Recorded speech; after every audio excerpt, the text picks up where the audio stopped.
Sa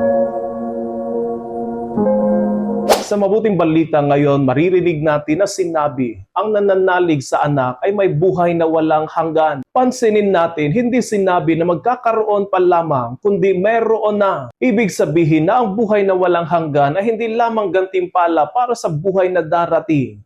Ito ay isang realidad na nagsisimula na ngayon kapag tayo ay tunay na sumasampalataya kay Kristo. Ngunit ano ba ang ibig sabihin ng pananalig? Hindi ito isang simpleng paniniwala sa ating isipan na may Diyos. Ang tunay na pananampalataya ay pagtitiwala ng buong sarili.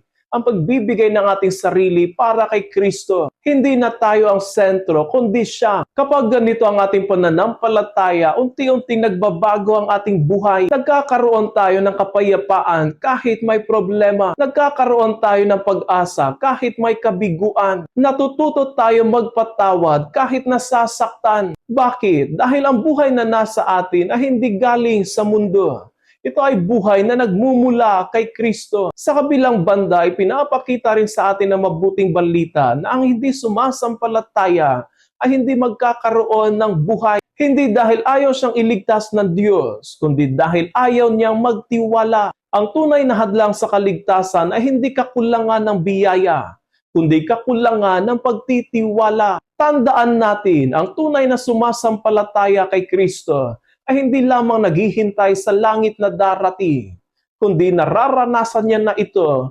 ngayon mismo.